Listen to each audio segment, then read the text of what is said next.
Good morning. I hope you're doing well today. And I pray for God's blessings and His anointing to be upon you today.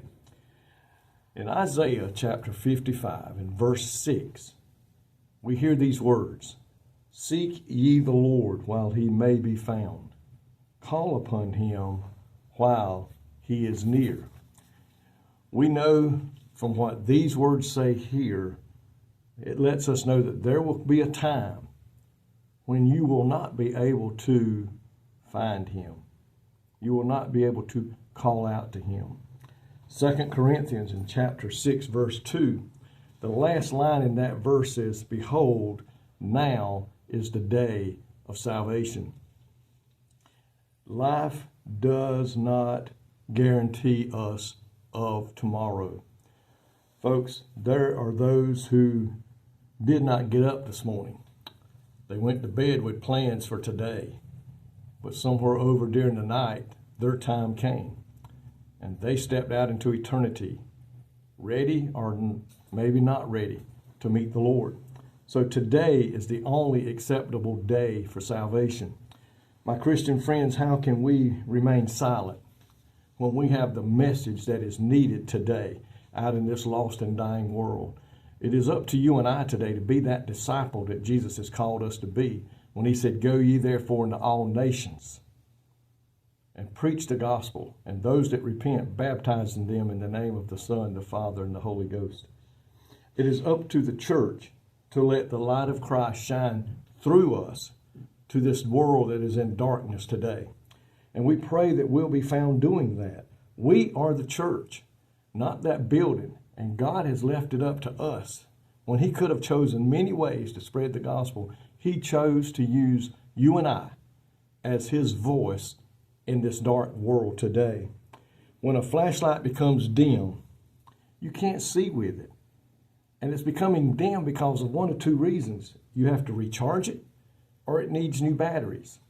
So my question to you and I today, how bright is your light shining for Christ today?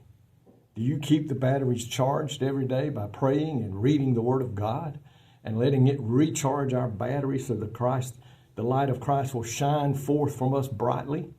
Or do we just do it every now and then? And before you know it, our batteries have gotten weak. Our charge from the Lord, our desire to go out and preach and teach and speak and witness the gospel has gotten weaker. And that light is not shining as bright. That voice is not as loud as it used to be. Jesus Christ today expects you and I to go forth and spread the gospel.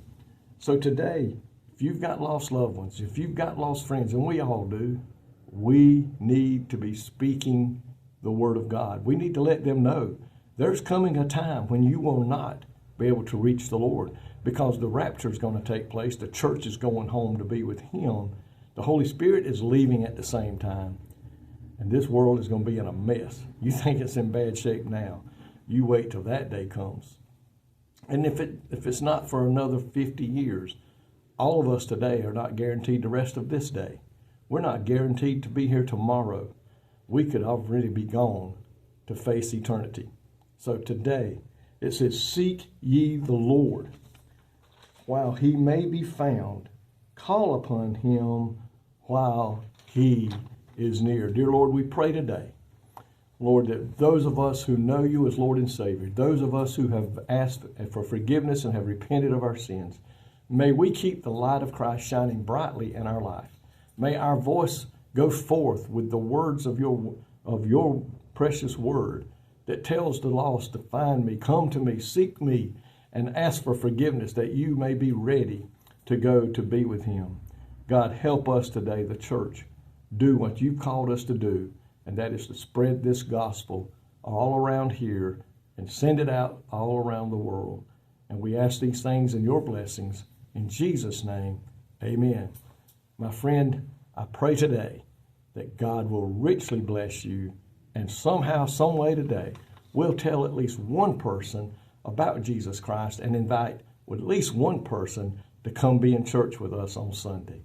May God richly bless you.